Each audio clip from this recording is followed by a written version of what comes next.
We heard much about crypto partnership between banks and fintech platforms. We heard it from regulators and others yesterday. So now this session, you're going to hear directly from the banks themselves and the fintech platform that partner with the bank to offer crypto products to their customers. And the moderator is Brian Allen from the Bank Policy Institute, which is also our conference partner for this event. Thank you, Jalapa. It's a pleasure to be here. Good morning. So I'm filling in for Chris Feeney, standing here, and happy to meet some new gentlemen here. Let's just start with a quick intro. If you could take 30 seconds, introduce yourself. Kevin. Kevin Greene, Chairman and CEO of Tassat Group. We were founded in October of 2017 with actually a very simple proposition, which is seeking to empower banks with this tremendous technology called distributed ledger technology, also known as blockchain. And our mission was to bring that capability to existing banks. We start with two core principles. One is that the U.S. has a terrific banking system. It's highly secure, highly trustworthy, the envy of the world. And how can we actually make it better? And we think distributed technology is a way of doing it. Secondly, technology decision we made was to do all this on private permission blockchain. The reason for that is privacy, security matters to banks, their customers, and regulators. So that was 5 years ago. We became operational 3 years ago. As of today, we've done over $500 billion in transactions, real-time, secure, round-the-clock transactions for banks and their corporate customers. And what we've seen is, which is really encouraging, is that the banks empowered with these tools have been very, very creative. We've got north of 30 different use cases in a variety of different industries where they're bringing the power of distributed ledger technology to those industries and their customers. So it's been quite a nice, quite a good ride, and I think it's been very valuable to the banks, their customers, and we've had a lot of regulatory support. Perfect. They like the transparency. Thanks, Rob. Great. Thanks, Brian. Rob Morgan. I actually just moved over. I spent last few years at the American Bankers Association and now CEO of the USDF Consortium. Joined about a month ago. USDF is an association of banks who have come together to issue tokenized deposits to help leverage the efficiencies of blockchain technology within the four corners of the traditional banking system. Perfect. Patrick. Yeah, thank you. Thank you for having me here. My name is Patrick Murck, and I'm the president and CLO of Transparent. Transparent, we're working to make markets more fair, more efficient, and more equitable, also using blockchain technology. We work with banks, but we also work with their customers to create bespoke payment networks that they can use to settle their transactions within their own transactional communities. It's been a fun ride so far. So I look forward to hearing everybody's comments. Thanks, Sam. Good morning, everyone. President Harker and Jalapa, thanks so much for having us. And President Harker and I go way back as Dean Harker from my days at Wharton. So thanks so much for having us. I am the president and CEO of Customers Bank. We're about a $20 billion Pennsylvania-based business bank. We have a little bit of history relevant to today's conversation on fintech, blockchain, and crypto. A couple of years ago, 5-7 years ago, we started a challenger bank within our organization that was millennial focused, that is now fully separate from our team, but that really helped us think about ways to innovate, create more agility within our institution to be able to serve not just the UI UX, but also the back end of what is required to truly have a deposit gathering effort towards very consumer savvy, technology savvy type individuals. Secondly, from a fintech partnership perspective, we had a tremendous amount of success in helping to distribute PPP funds across the country through a number of business-oriented partnerships, as well as fintech partnerships from a technology perspective that helped us originate, process, and in some cases service many of those loans. And then finally, we are partners with Tassat and Kevin, providing a instant transfer and settlement payments network on the blockchain that has resulted in us serving a number of cryptocurrency investment-focused customers who are looking for 24/7, 365 payments because that's where their trading markets are open. It's a new endeavor for us, but I think what's important from the blockchain is that we view the ability of in our case, it's a closed loop B2B permission based, not consumer facing network. It has a lot of ability to not just move money from a payments rail perspective, but also transfer data. And I think that's where it could be very interesting. And while the best use case of underbanked sort of technology facing digital asset customers will eventually translate. It's a question of when, not if, into all of our business and commercial customers across our organization, as well as future customers. Thanks, and Ben. Good morning. I'm Ben Reynolds. I'm the Chief Strategy Officer at Silvergate Bank. Silvergate is a California state chartered bank. We're also a member of the Federal Reserve in San Francisco. Silvergate's been around for over 30 years. We started banking our first digital asset company in 2014. Today we have over 1,500 clients in the digital asset space. And we're probably best known for the Send network or the Silvergate Exchange network. This is a real-time US dollar settlement rail. It happens within Silvergate, and it allows our clients to move US dollars between each other 24 hours a day, 7 days a week.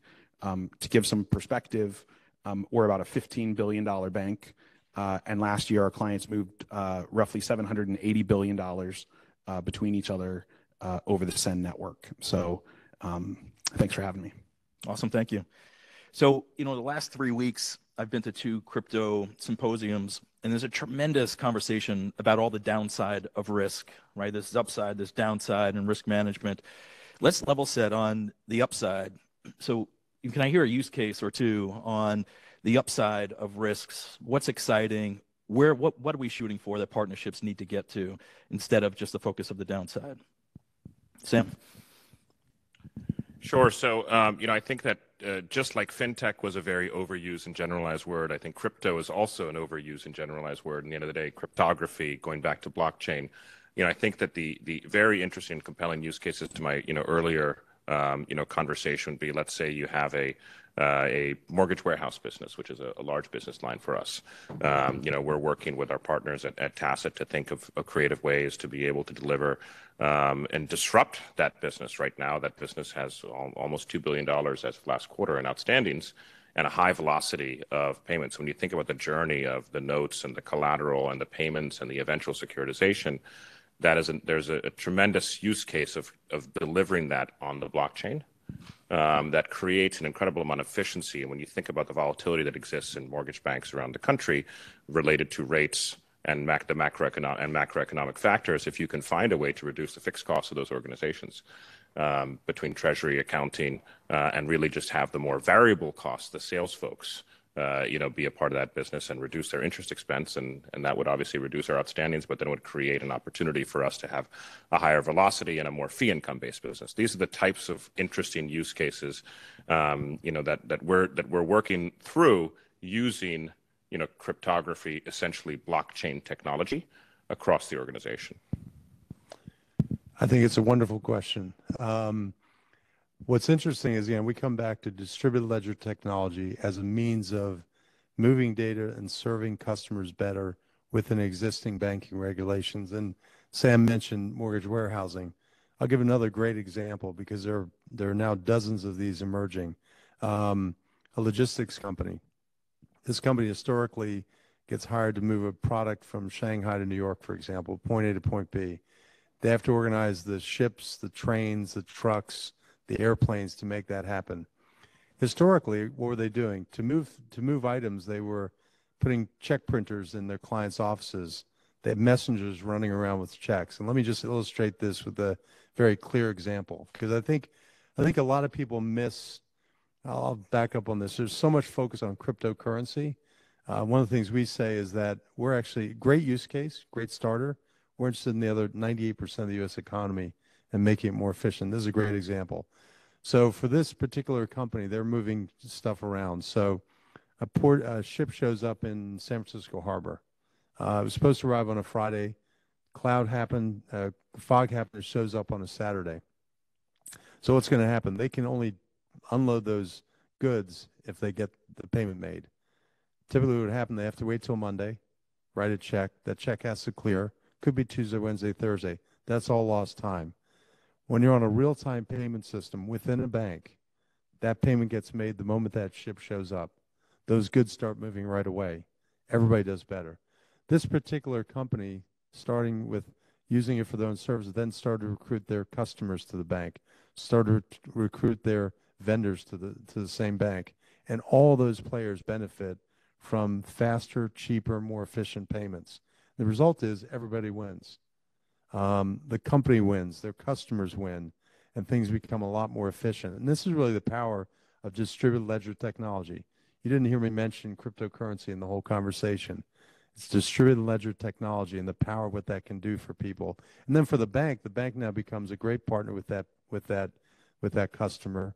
That customer loves the bank. And there are examples, we're still early days in all this, but there are more and more examples every day of banks serving their customers, those customers serving their customers better because it's all running on a much more efficient rail. And I love Sam's example as well.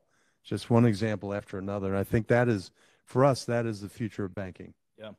So, Rob, is there a risk of not modernizing? Yeah, I think that's absolutely the case. And when we look at risks and managing risks, I think we often think about the downside risks. We think about what can go wrong, and those are certainly really important things to manage. But as we look outside of the banking space, we see modernization. We see a lot of new, really interesting test cases. And increasingly, what we see is a focus on how do we rein in those risks. And increasingly, what we see is policymakers are pointing to the bank regulatory framework as a good way to manage that. And I think that's the right answer, right?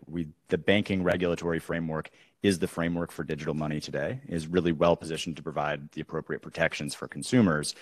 And the important piece here is how do we as banks responsibly innovate, bring some of these innovations into the banking space, do it in a way where you can leverage the benefits of that technology while maintaining the same sort of protections that exist. And so as we think about blockchain, and Kevin couldn't agree more, one of the things that excites us is not so much how do we build bridges into the crypto ecosystem that exists today, but how do we take some of those lessons, build traditional banking products and services on modern blockchain infrastructure. We think that's a way to help facilitate faster payments. We've talked a little bit about programmable payments. And then ultimately, what we're talking about here is not sort of novel assets, but a new system of record. So we used paper ledgers in banking for ages, and then came sort of the on-premise databases. We've been focused on the move to cloud and the efficiencies that brings. We think blockchain can be a more effective ledger for payments, but also for all sorts of different financial assets. And the really exciting thing is what happens when you combine those. When the ultimate system of record for the payments transactions is the same as some of those other assets, you can have settlement in real time and you don't have to move funds into escrow while you wait for different systems to reconcile between each other. We think that can make things a lot more efficient. We think that can make things a lot safer and ultimately provide those benefits that allow banks to reach more customers, to do it faster, to do it cheaper. And so if we see that happening outside of banking, and if banks aren't able to move down that road, I think there's a real risk that customers move to less secure options. And I think ultimately that leaves customers exposed. So excited about the role that banks can play to help modernize and offer that responsible answer. Yeah. Yeah, I would just tack onto that, onto both that, there's one of the risks is stasis, exactly what we were just talking about, right? The risk that you do nothing. Because right now, when you look, we can say, cryptocurrency this and stablecoins that. And I'm happy to talk about how stablecoins are ridiculous and how the name is ridiculous too and ill-defined. But there's market demand for that product. And that's clear. And you can't regulate away the market demand for it. So the market demand is there. And if we can't move forward with productive partnerships between banks and fintechs in order to meet that demand with safe products, just as Rob mentioned, then that demand will be met by products that are more dangerous and less safe and less regulated, like stablecoins, like USDC, like Tether and Terra, and things like that. And when you look at those products, right, what do you get as a consumer? This is just to really pull the thread on what that risk is. So we may have like insulated the banking sector from a certain type of risk, but you push that risk onto the consumers who have that demand for that product and can't meet it with the within the regulatory within the banking system that exists today. So they're meeting it with these products, and the risk they're exposed to is really opaque and ill-defined, right? So when you take USDC, and I'm holding USDC, what do I have? I effectively have a Starbucks gift card, except I don't get the coffee, right? It's a prepaid tool, right? It's prepaid access, or maybe it's a money market fund, but it's probably a prepaid access tool. But we've now got a president's working group. We have legislation in Congress to re-regulate something that's already regulated as prepaid access, and it doesn't make any sense. And when you look at that as a consumer, you think you're getting a digital dollar, right? But you're not. You're getting that gift card. You're getting a wooden nickel. And when you look at how those things are structured, right, these aren't assets that are newly created that are bankruptcy remote for the holder. These are assets where these are instruments where you as the user are exposed to the risk that the issuer, whether it's Center and Circle, or whether it's Tether, or whether it's through an algorithmic thing like Terra, you're exposed to those risks. And so stasis is a real risk. Not allowing these partnerships to move forward, or not allowing this innovation to move forward quickly enough. While I appreciate Michael Su's comments before about taking a cautious approach, not letting it move quickly enough to meet that market demand with products that are safe is another form of risk. Yeah. So, risk management, the upside, downside of risks, and everybody finding their own tolerances by business, by industry. I couldn't think of more different opinions of technologists moving fast, taking risks, executing, getting products out there, and banks having spent decades to build trust, right? So we've heard upside. What are the big challenges? Ben, what's the big challenge here for banks and the tech mindset and the fintech partnerships to find success in modernization? Yeah, I mean, I think, you have to get it right? You have to, when you're a bank, everything that you do has to be safe and sound and fair for your clients. So unlike, a tech firm that can just kind of roll out like a proof of concept, see if you get product market fit, and then figure out, if there's regulation that applies afterwards, those rules, that's not how banking works. It's never been how banking works. And I think that there's a lot of strength in the banking system because we're called to be safe and sound all the time, no matter what the product is. And so, the challenge in that, though, is that you are competing at times with non-banks. And so, one of the risks is that you don't have clarity, and so the banks can't be as innovative as some of their fintech peers. So it's about you can't lose sight of that as a bank, though, right? If you want to work with a fintech, if you want to work with a partner, there's a whole framework for how to look at vendors and critical tier one vendors, and I think that you can't lose sight of that. So we're talking to banks, dozens of banks every day, and we kind of categorize it. There are three. Distributed ledger technology is coming. It is the future of all technology around the world. It's the future of banking. So banks really have three options. One is do nothing. I think anybody who knows anything about technology in these markets knows that's not a viable long-term strategy. The second strategy is to partner with a whole number of different fintechs, and that can work as well, but it has certain challenges to it. Very complex for the bank, very complex for the regulators. And there are some of those that have as their mandate to disintermediate banks. The third approach is the one, obviously that we're advocating, we believe in, which is that we believe banks can empower themselves with the technology themselves. It's really not that difficult. We're able to implement a bank within about 30 days. Once they've actually implemented distributed ledger technology, They can do anything a fintech can do and better. We believe they can do it better because they already have the customer already operating within a trust-based environment thanks to our regulators. So we've already got a great banking system that exists right now. It's just a matter of making the banks more powerful. I do think the answer is going to be a combination of option 2 and option 3, and Sam and Customers Bank is a good example of it. So he's both made fintech investments that make sense for particular verticals, but he's also empowered himself with distributed ledger technology. And in the long run, we believe that the banks are going to become the innovators and the creators of the future. We really believe that. They've shown that, by the way, the U.S. banking system and the regulators have shown that for 150 years. Nothing's new. This is just new technology. And we believe you're going to see that. It's going to be, as one bank CEO said to me, there's never been a more exciting time to be in banking than right now. But they do need the tools to do it. And I think this is what we've seen. Regulators actually have been very, very helpful. Because I think what I'm impressed by is regulators understand the technological challenge. They want to strengthen the existing system. And in our experience with the banks we're working with, the regulators have actually been very supportive, which is great. And that will determine the pace and the volume of all this. Everything that at least we do doesn't require new regulations, doesn't require new legislation. It does require new technology.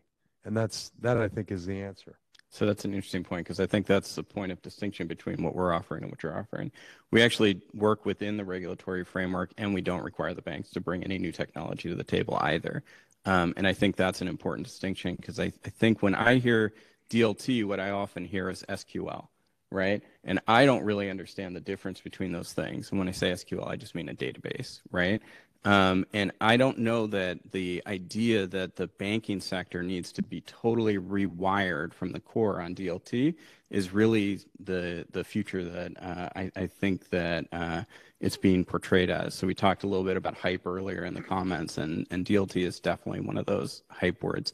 I think what we need to do first is get banks just on basic modern internet infrastructure, which is APIs, just basic API infrastructure, which from our perspective at Transparent is all that's required, right? We'll take it from there.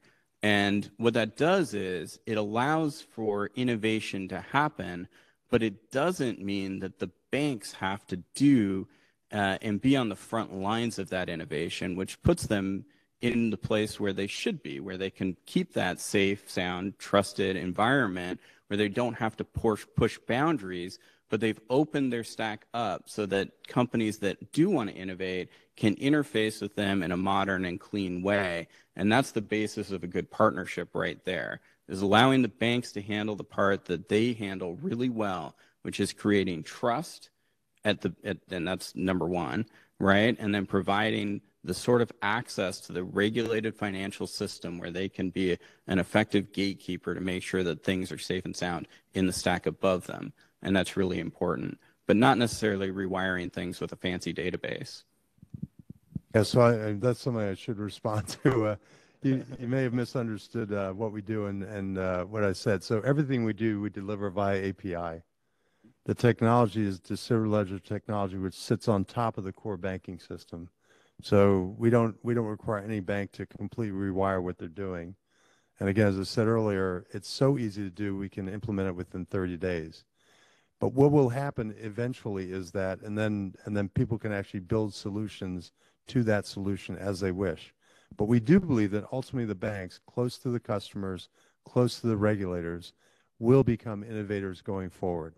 They've done that throughout their history. This is nothing new. And it's not a buzzword. It is actually what the technology is. It's very easy to implement. We deliver it via API, make it very easy for the banks and their customers. It's not something mysterious. It can actually be done very, very easily. Sam, you looked eager to jump in on this. I'll change the topic. Going back to your question about what's worked and what doesn't work, and I think that the types of things when banks are focused on technology partnerships to help them with the two most intuitive ideas, revenue generation or expense savings. So the revenue generation generally leading to interest income or fee income. On expense saving, reducing interest expense, i.e. bringing in lower cost deposits or creating some efficiency within your organization. Those types of opportunities are more challenging, for banks to bring that innovation mindset. A little bit of what Patrick was saying of trying to find the types of partners that can create a modular experience that's a little bit more leveraging the innovation that's happening, as well as the commercialization and customization that happens when you have to service a number of banks as opposed to just creating something for yourself. So the types of partnerships that have been challenging for us have been the ones that are challenged by the sort of change mindset issues that exist within all industries, including banks, when you're based on legacy technology and old ways of doing business and touching customers. I'll give you an example. We had a loan origination system five plus or minus years ago. It was designed by our credit team to help us sort of create a more digitized process. That's what it did. It created a digitized process. It did not create an efficient, productive type process. So that requires a different mindset. I don't think everything needs to be done yesterday. All of this change will slowly happen within the industry, and I think that's fine to the point of there will be some innovators ahead of the curve. We like to think of ourselves as some of those types of folks that forge strategic partnerships where we can get something that's a little bit of a hybrid, outsourced team that's helping us do some things that are bespoke for us with some new technology. But change will happen, and the folks that are outside of the charter that can help create a more of a platform-based approach that the banks can use and plug into their technology, and in some cases take it even a step further that allow you to touch the customer completely, that provides you a front end and UI, UX. I think those are the types of technologies that are going to be very interesting to a broad swath of banks over a period of time. Yeah, thanks. Ben, so crypto winter and market forces, what market forces are changing products being in strategy? What's driving this, and what do you see moving forward? What are going to be the leading indicators for change? Yeah, I mean, I think it starts with the customer, right? Any bank, whether you're serving high tech or low tech or whoever your customer is, it's really about understanding who is your customer, what are they asking for, and how do you serve them better than they can be served someplace else. So when you talk about crypto winter, Silvergate has served the digital asset industry since 2014. There's been a number of ups and downs in the market. Really what we're focused on is providing infrastructure to these customers. So firms that are oftentimes licensed, regulated money service businesses or trust companies that don't have access to the Federal Reserve and other banking rails, they need a solution. And so, rather than going out and so we really start with the customer, trying to understand what problems that we can solve for them. And then as we're looking at fintech partners or technology partners, you go through sort of a classic, business evaluation and decision to say, hey, is this technology that we need to partner with someone with? Is it something that we can build internally? How do we solve this problem, for a customer? And so for us, we're not really focused on the cycles or the price in digital assets. For us, it's much more about, who is the customer, and then as Sam said, can we serve that customer? Can we serve them in a unique way? And can we make money doing that? And so, that's the way that we approach it. So thanks. I'm gonna let you raise your hand on this one. So lots of regulators in the room. Within the current authority and the current regulatory structure, technology is always ahead of the law. It's always ahead of regulation. What's helping? What's hurting with regulation? And what message would you give out there on, how do we do this a little bit better, considering, we're moving into modernization? Are the tools old? Is the process old? Does that need to change? How do we get there while maintaining stability and structure, maintaining trust, right? How does this work in this highly regulated industry? No one wants to raise their hand. So I think from a regulatory framework perspective, I would actually reposition the question a little bit to, third-party risk management, compliance, safety and soundness. Your point about trust and security is why folks come to banks. And if it's more about the partners, and I think there's a lot more folks from the banking industry going into the technology industry.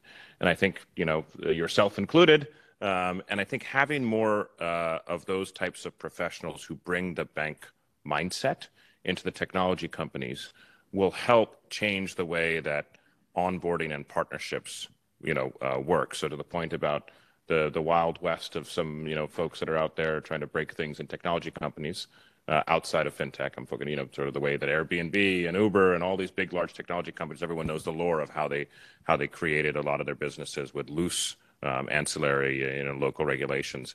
But I think and we found that some of those types of, fintech partnerships that we've evaluated, and in some cases we've onboarded, folks come from a banking type mindset and background. I think that is incredibly helpful, and then you're allowed to sort of have the 1 + 1 = 3 type partnership opportunities. Yeah, I mean, I think that, I'll take a different, not different than Sam, but different than what most people think. I think that regulators have an incredibly difficult job. You've got all this explosive, innovative, new technology and limited resources. So as a regulator, you're trying to figure out, where do I spend my time? Is this just going to be a fad that passes, or is this going to be something that sticks around?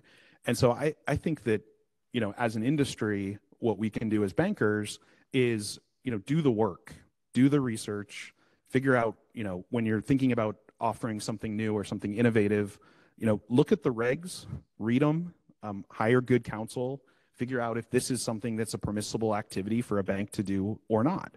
And then make that case to your regulators. We've had great interaction with our regulators at Silvergate, over the years, not just recently, but back when we got into this initiative back in 2014 when our CEO, Alan Lane, walked through the front door of the Federal Reserve and said, hey, we want to provide basic banking services to digital asset companies. And these are the risks. These are how we plan to mitigate the risks. And this is how we're going to do this in a safe and sound way. And really under his leadership, we've done that continuously since then. And we're always, surprised is the wrong word, but we're, always, the regulators always want to engage in those conversations. They're open to hearing what we're thinking about, why we're thinking about it, what the risks are. But I think as an industry, we have to do the work. I think it's just too easy to kind of point the finger and say, hey, they're the problem. And in reality, I think that, they're, regulators in general are really open to innovation. They need you to do the work. And so I think it's upon all of us to do the work and help, help bring the new technologies along. I would underline that and just say, like, that's exactly right. And that's been sort of our experience along the way. We've had,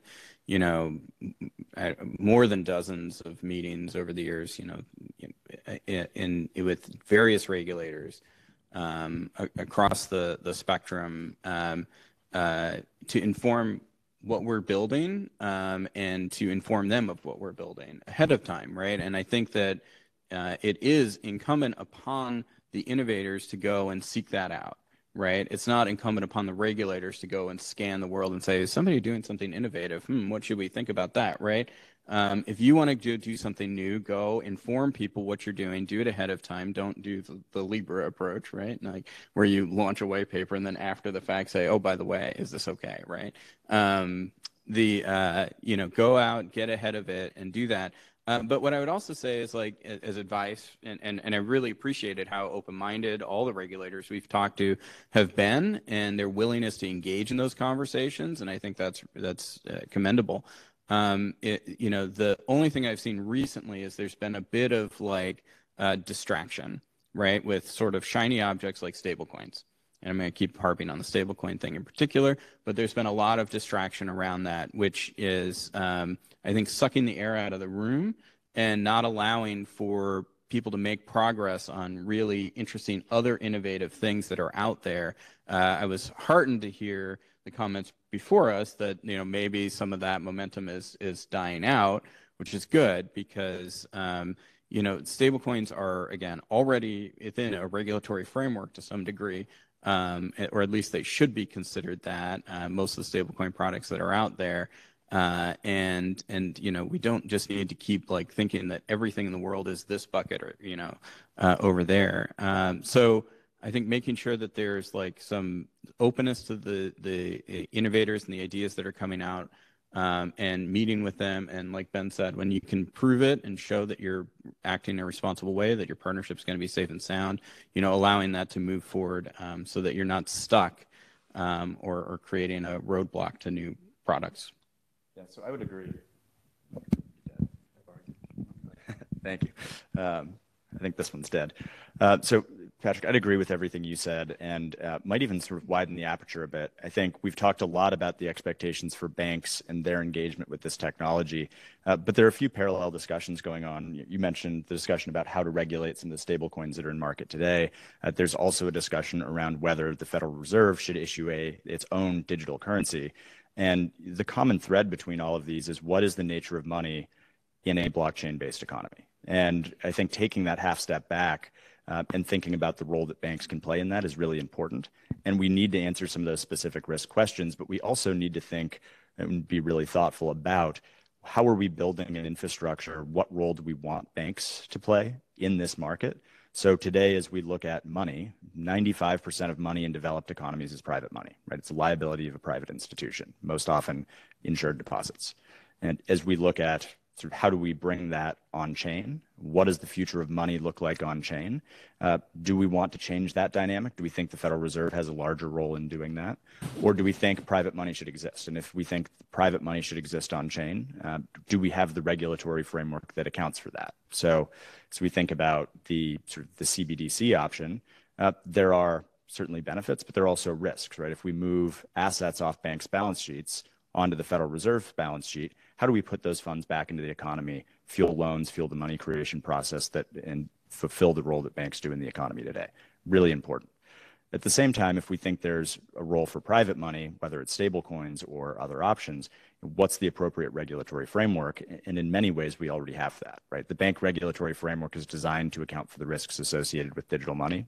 How do you make sure those liabilities are really worth what you say they are?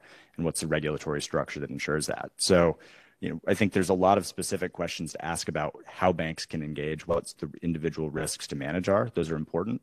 But I think we also need to keep the bigger picture in mind. And if we think there is a role for money on chain, we need to look to the benefits that every other market has today. How does money exist throughout the rest of the economy? Make sure we maintain those benefits as we bring money on chain. Great. So all great comments. Wait, they all seem to be dying us. Okay, yeah, this does work. Thank you. Yeah, I come back to the U.S. banking industry is the safest, most secure in the world, the envy of the world. It faces a technological challenge. It has to be upgraded. You could run a thought experiment that said that if you had all this functionality that exists in some cryptocurrencies, would you need cryptocurrencies? It might be a thought experiment considering. So I think for regulators, it's really a matter of, we've got a great system. What we do always operates within existing banking regulations, which are terrific. I think the main challenge for regulators is, as they deal with some of the risks to the system, don't discourage innovation within the existing banking system, because that's really the answer. When we look out at regulations right now for things that we're trying to empower banks to do, there's no need for new regulations or changes, and regulators have been very supportive. At the same time, as regulators start to think about regulating the things they're concerned about, just make sure they're not discouraging innovation within the existing banking structure. And are there other things they can do to continue to innovate? I think a lot of the comments that have been made have been apt. We've been very struck by how open-minded regulators have been to innovation and to the need for improving the technology. As long as that happens, the U.S. will continue to be a leader when it comes to banking. The system will remain the envy of the world. But it's important that it happens because all these other innovations are happening because there's a need out there.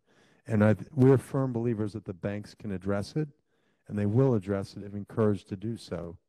And the regulators can do a lot to continue to encourage them. Does the global regulatory regime impact this, right? There's a lot of illicit activity happening overseas, clearly impacts trust. I mean, how do you stitch that together so that it remains effective? Yeah, so, I think this is an area where, like these risks These trade-offs have always existed. Remittance is a huge business, sending money around the globe to different jurisdictions that have different laws and different rules, has always been there. Obviously KYC and AML is a critical, element to that. But, in some ways, digital assets and blockchain technology doesn't change any of that. Each jurisdiction is going to have its own laws, its own rules, how it thinks about its financial system.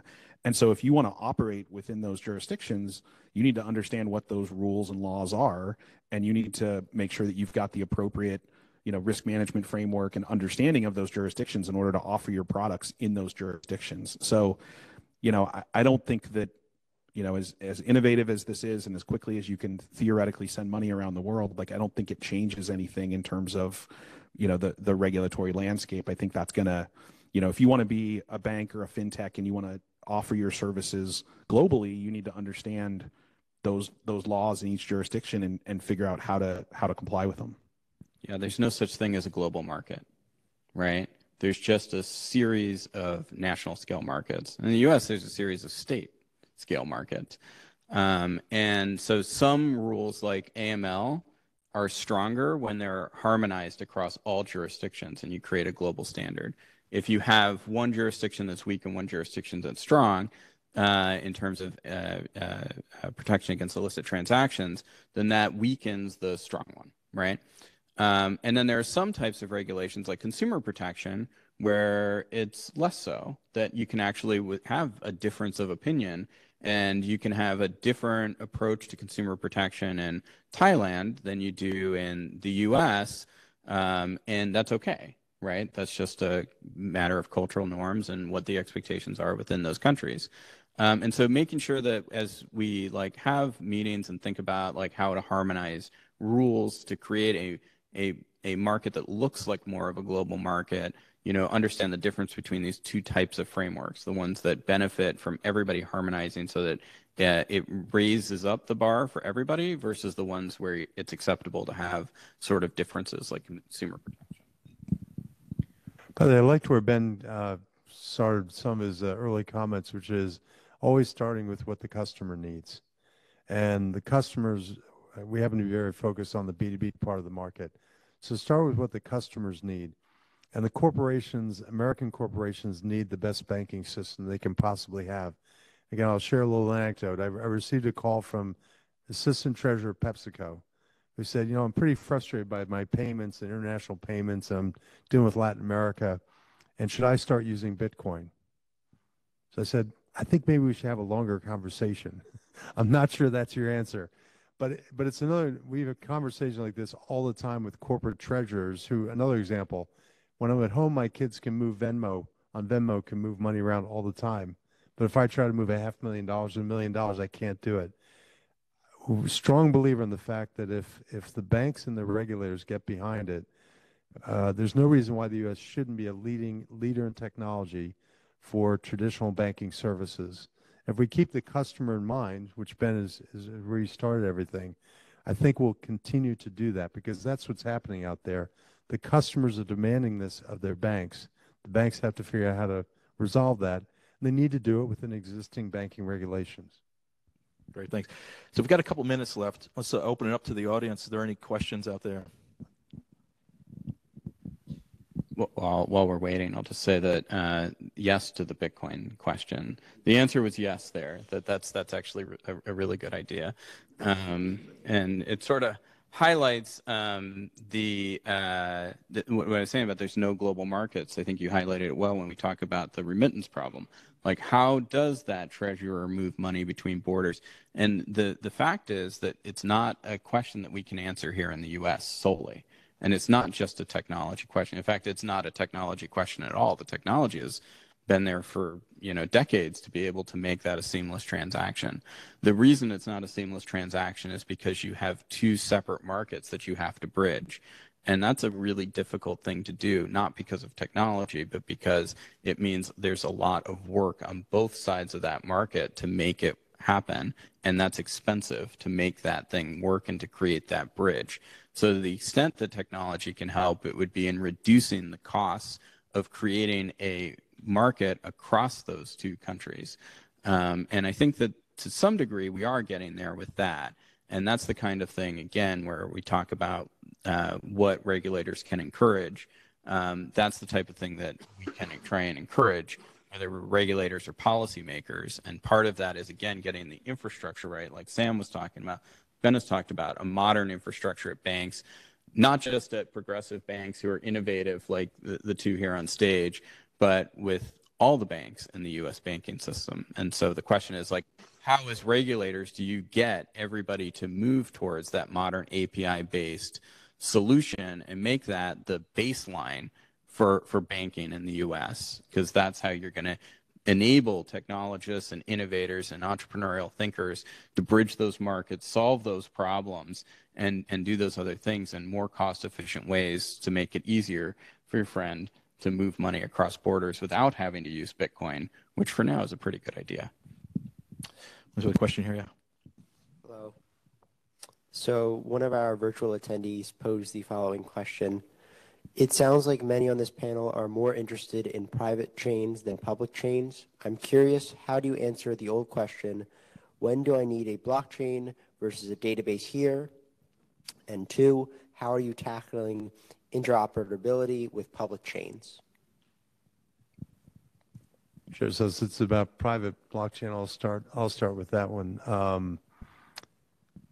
The broader question that we're asking is, it is simply a superior database. It's going to come up with superior solutions versus legacy.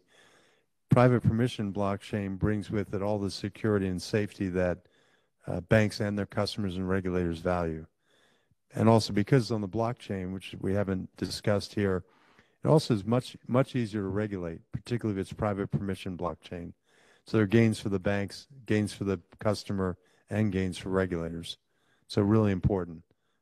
So we're believers in the fact that private permission blockchain is the best infrastructure of banks and their corporate customers. That doesn't mean there isn't a role for public blockchain, but we believe it's just the safest and most secure for customers. I think that's a really good point. And I think this is one of those debates you'll find really strong proponents on both sides of. There are people, it's almost a religion, whether open or closed. And I think there are certainly sort of risks and opportunities on both sides. There's a ton of opportunity, I think, in public permissionless blockchain to be able to create an open ecosystem that you can build innovation on. The question then is, how do you manage some of the risks associated with that? How do you manage, who are validators on these networks? How do you ensure that AML, KYC standards are being applied to everyone in these networks? And so I think the trick is finding a balance where you're able to leverage the safety, the security. You want to make sure you have answered those questions, manage those risks appropriately. But we also think there's a lot of value in that open model, the same way we see in sort of the API infrastructure that exists today, right? There are payments APIs that sort of open web-based companies can build to. We think that's really important. That is an important piece of sort of creating infrastructure that can power innovation across the economy. It's an important piece of that interoperability that Comptroller Sue talked about earlier, and it's an important piece of creating an inclusive program. What you need to do is make sure you're creating that public chain in a way where you're managing some of those risks. And that may mean there's a more public portion, that may mean there's a private portion. And I think that's a conversation that we really need to have, I think, more dialogue on between regulators, between some of the industry as well. How do we leverage the benefits of open while maintaining the appropriate protections? Yeah, so I think that's always the first question. I think it's a great question, by the way. Like, if the proposal is blockchain, it's why, right? And do I need a blockchain to do that? And 99% of the time, the answer is no. You can probably just use a database for what you're trying to do, and it's probably more efficient and more secure to use a database for what you're trying to do if it's going to be a so-called private blockchain. I think that we have a real taxonomy problem in this space, don't we? I mean, we've got permission blockchains and private blockchains, public, open, closed. There's all these words that and it's no fault of anybody in this space. This is just the industry. It's a bottom-up industry, so people just invent terms all day long, like stablecoins. Sorry, I will not do another stablecoin thing, I promise. But when we talk about blockchains, we're talking about what started with Bitcoin, really. And the innovation with Bitcoin was not to create a payment network. The innovation with Bitcoin was how do you create a database with a unique data governance structure called Nakamoto Consensus, which meant that nobody could gatekeep the database, and yet you could still trust everything that's in it. That's a public blockchain, quote unquote, and it's super interesting. But what we're seeing is in the public blockchain space, people migrating away from Nakamoto Consensus proof of work to things like proof of stake with known validators, and that's been happening for years now. And those start looking a lot like what's called private permission blockchain. And to Rob's point, it's just a question of who the people who are validating and gatekeeping access to the database are. It's really interesting, right? And so there's that 1% case where maybe there is something to using a modified sort of proof of stake network or something like that to create an infrastructure layer between a bunch of different institutions where the governance rights are mapped out pretty clearly within a legal framework.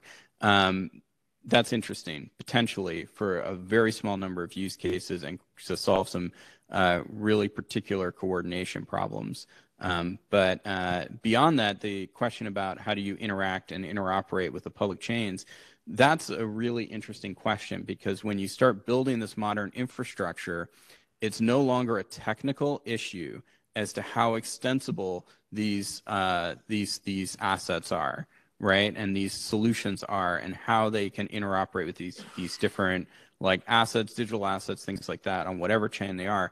That's just the technical solutions are there to do all of that. It is now just a policy question. What do we want to do? What do we want these things to be interoperable with? And how do we make that decision, both as innovators and entrepreneurs in a safe way, and as regulators in partnership with the regulators and the regulatory community? What do we want to allow? What do we not want to allow? You're not blocked anymore by the limits of technology. It's purely a policy question at this point. Yeah, and just to pile on, at Silvergate, we think it's both. And we tend to get, as an industry, we tend to get caught up in these debates of permission versus permissionless. The reality is that most people just don't care. They don't care about stable coins. They don't care about blockchain. They certainly don't care about the differences between blockchain. But what they do care about is, we all have mobile phones. People around the world have mobile phones. We have digital wallets, and we have value in those digital wallets. And people want to be able to send, spend, save anywhere that they want to. And so I think as you look forward, 10 years, this debate will no longer, we believe that you'll have both. There'll be permissioned chains, which are the right tool for certain activities, and you'll have permissionless chains, which are also the right tool for certain activities. And there'll be this interoperability between them that allow the consumer to ultimately get what they want, which is the ability to do those activities that I just mentioned on their mobile phone with a digital wallet. So, so yes, D, all of the above.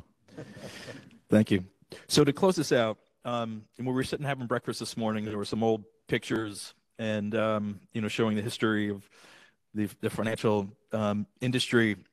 And I couldn't help but think the ATM of, right, we're going to take money out of a safe and put it on the street in a machine, and all the risk factors and fraud and theft and all the downside that could happen. And that seemed to work out okay. What would be an indicator for you as we move forward and modernize that partnerships are working? What's an indicator the partnerships are working, or what is an indicator it's not working? We all have to get there, right? It's clear that it's moving, we're moving, industries are moving, digitalization is happening on a global scale. How do you measure success or failure, or we're stalled in this environment? I'll know that this is working really well when these conversations around partnerships, both externally and internally, are boring. Right? These should be really boring conversations about what you're filling out on the paperwork and if you clear the bar or not. That should be the conversation, and then it's working. The extent that these are really interesting conversations and we have a panel about it, it means that we're not quite there yet. Yeah, I would sort of suggest that, I think that the point that you made about the ATMs and ACH, and there's always been, Kevin made this point, there's always been technological innovation in the financial services and banking industry.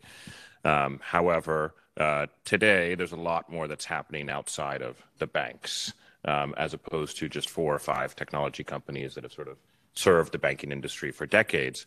And I think that's the difference and why we're having a lot more of these conversations today. It is incredibly beneficial to have innovation and a partnership that's happening outside of your organization. It is almost impossible to continuously innovate for years and decades because eventually you become the legacy incumbent, regardless of how innovative you are. You grow bigger, it becomes very difficult to do this. So there will always be partnerships that will be beneficial. It's great as a bank to see all of this innovation that's happening around us, to either learn from or to potentially partner with many of these types of organizations if they're helping us achieve our end goal, but always keeping the customer in mind and allowing us to think about enhancing the journey, allowing us to deliver a much better experience. When you look at many countries outside of the U.S. that were far behind, decades behind the U.S. in terms of innovation. I'll use South Africa as an example that many people don't really think about. It has a 25-year-old plus or minus banking industry, but there's $1,500 billion banks, in that country.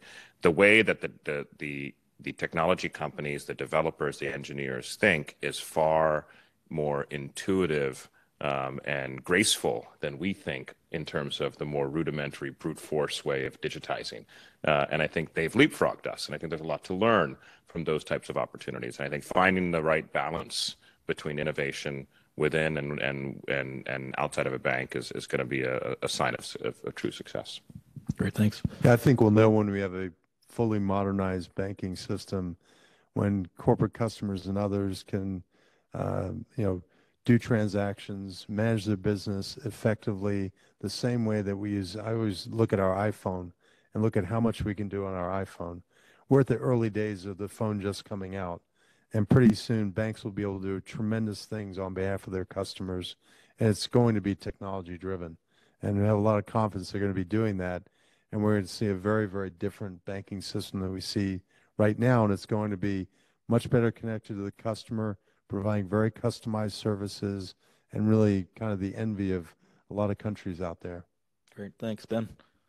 Yeah, I mean, I'll take a slightly different bent and just say that, we'll know success when these things are safe and sound and fair, and that's not a question. I think as banks, we understand that that's table stakes. That's the minimum, that we need to do before we launch anything, is make sure that it is safe and sound and fair.